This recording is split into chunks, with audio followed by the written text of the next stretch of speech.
Salut, je m'appelle Ahmed, je viens du glorieux pays qu'est l'Irak. Je suis musulman de naissance. Mon problème, c'est que je pratiquais l'islam quand j'étais petit et... Frère, d'abord nous acceptons que les questions des non-musulmans. Une fois que toutes les questions des non-musulmans seront terminées, Inch'Allah, tu pourras. Oui, mais je souhaite dire mon problème. Mais tu as dit que tu es Ahmed et que tu es né musulman. Je suis né musulman. Et maintenant tu es musulman ou pas? Je suis agnostique. Oh, donc tu as quitté la religion de l'islam. Oui, je suis confus. D'accord. Si tu as quitté la religion de l'islam, tu peux poser ta question. Ok. Donc ma question est, comment se fait-il que je n'ai pas la foi alors que toi, les autres musulmans et certains de mes amis, eux, ont la foi alors que j'ai beaucoup pratiqué l'islam et j'ai même fait la Omra. Cependant, je commets toujours la plupart des grands péchés qui sont interdits en islam. Et parfois, j'ai la flemme de faire la prière. Et même les autres obligations que nous avons en islam. J'ai lu beaucoup de livres, et aussi sur d'autres religions, des théories du complot, des documentaires, et ainsi de suite. J'ai même vu vos propres vidéos sur YouTube, et il y a beaucoup de questions qui tournent dans ma tête à propos d'Allah, de son messager et des musulmans en général. Et en gros, ma question la plus importante est, tu as dit dans un de tes débats ou réponses, je ne sais plus, qu'Allah est le créateur et qu'il est incréé. Mais j'ai réalisé, comment l'incréé peut-il exister? Et s'il existe, comment pouvons-nous le percevoir? Comment pouvons-nous le voir, l'entendre, le ressentir ou savoir qu'il existe? Est-il incréé dans notre propre dimension ou autre? C'est l'une de mes questions. Le frère Ahmed a dit qu'il est né musulman et qu'il vient d'Irak. Il a lu le Coran et aussi d'autres livres religieux, mais pour lui, il commet beaucoup de péchés. Il croit qu'il est agnostique et il est paresseux pour prier. Frère, avant que je ne réponde à ta question principale, si tu commets des péchés et si tu es paresseux pour prier, cela ne fait pas de toi obligatoirement un non-musulman. Tant que tu crois que la prière est obligatoire, parfois tu la manques, c'est un très grand péché. C'est un très grand péché de ne pas prier, mais cela ne fait pas de toi un non-musulman. Par contre, oui, si tu dis « la prière n'est pas obligatoire », alors à ce moment-là, oui, tu fais de la mécréance. Mais si parfois tu commets des péchés, parfois des petits péchés, parfois des grands péchés, c'est interdit, mais cela ne te fait pas sortir de l'islam. Il y a parfois des murmures du diable qui te disent « tu es musulman ». Mais regarde ceci, c'est bizarre en islam, cela est étrange. Et cela peut dévier l'esprit de la personne. À ce moment-là, peut-être que ta foi est bas, mais ces choses ne devraient pas te faire penser que tu n'es plus musulman. Concernant ta question, tu as raison de dire que dans mon discours, j'ai mentionné que le Tout-Puissant est le Créateur, mais qu'il est lui-même incréé. Tu poses alors la question suivante. Comment l'incréé peut-il exister? Comment pouvons-nous voir l'incréé et comment est-ce possible?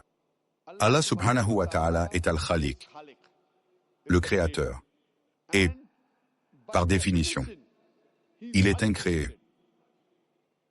Car en général, les gens disent en essayant de prouver logiquement que tout a un créateur. Qui a créé cette table? D'où vient-elle? De l'arbre. Qui a créé l'arbre? Jusqu'à finir par dire que cela remonte à Allah. Donc, quand beaucoup de croyants essaient de convaincre un athée, ils disent « tout a un créateur » et ils se retrouvent piégés quand l'athée leur demande « qui a créé Allah ?» Mais si tu écoutes mes interventions, je ne vais jamais dans cette direction. Moi plutôt, je demande à l'athée, comment es-tu venu à connaître l'univers? Comment as-tu appris le fonctionnement des étoiles et du soleil? Et cela par biais logique reviendra quand même au Créateur.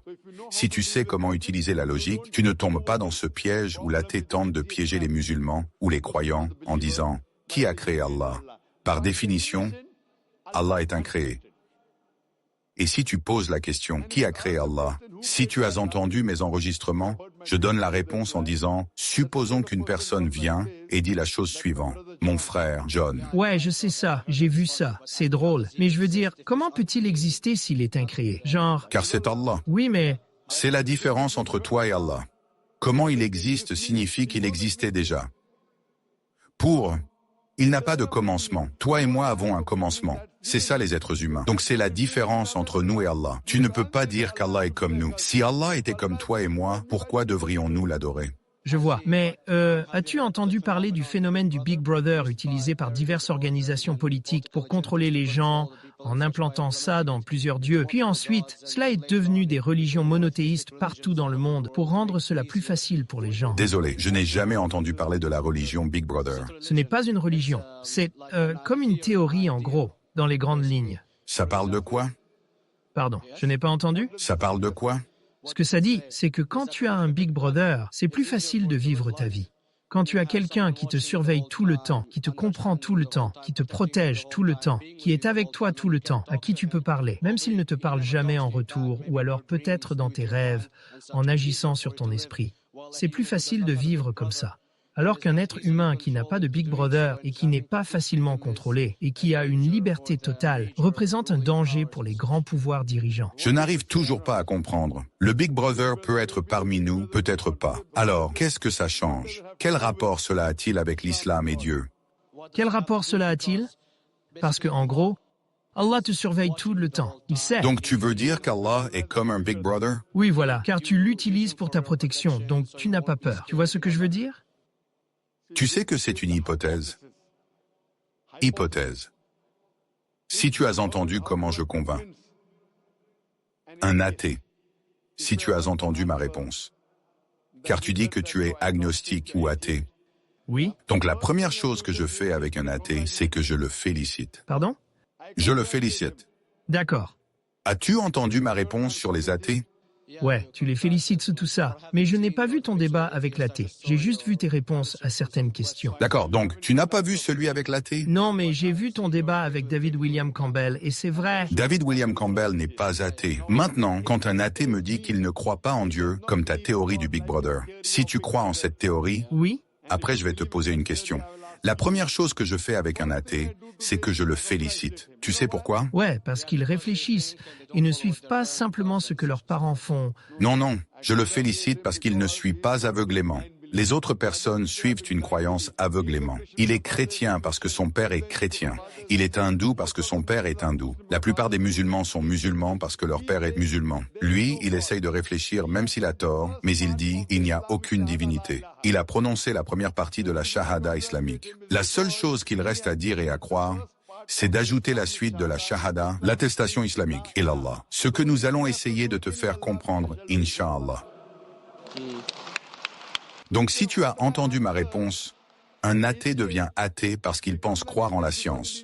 Il pense croire en la logique. Alors, je lui demande si un équipement est placé devant lui, un équipement que personne au monde n'a jamais vu. Si on lui demande qui sera la première personne capable de te dire le fonctionnement et le mécanisme de ce nouvel équipement, quelle serait sa future réponse? Il va te dire le producteur ou le créateur de cet équipement. Créateur, producteur, fabricant.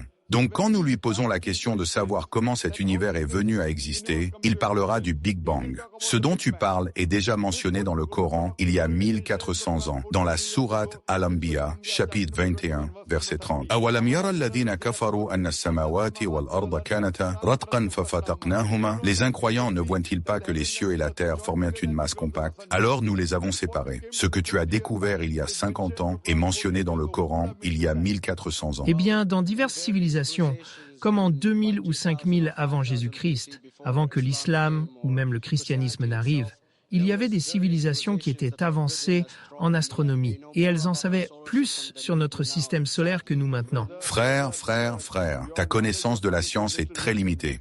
Je suis d'accord. Il y a certaines choses qui étaient connues, mais cela étaient des hypothèses. Par exemple, nous avons découvert, et cela a été prouvé, que la Terre était sphérique en 1577. Je sais qu'au VIe siècle avant Jésus-Christ, il y avait Pythagore qui croyait que la Terre était sphérique.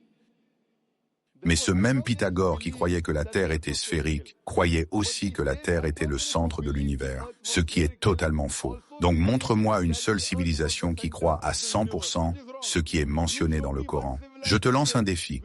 Ce que tu dis ou ce que tu essayes de dire, c'est qu'il y a une personne qui a dit « D'accord, dans cette civilisation, sur 100 choses, ces 2 sont correctes. Sur 100 choses, ces 5 sont correctes. Sur ces 100 choses, je choisis 10. Qui peut faire ça? Personne à part le Créateur. » Même si tu sais qu'il y avait 10 civilisations différentes, des centaines de civilisations. Il n'y a pas une seule civilisation que tu connais dans le passé qui savait 100% de la science que nous connaissons aujourd'hui. Alors, où est ta logique? Où est ta théorie? Je sais que certaines choses étaient des hypothèses qui ont été prouvées plus tard, mais il n'y a pas une seule civilisation qui connaissait tout ce qui est mentionné dans le Coran. Donc la réponse revient à la question d'origine. Qui a pu rassembler tout cela dans le Coran?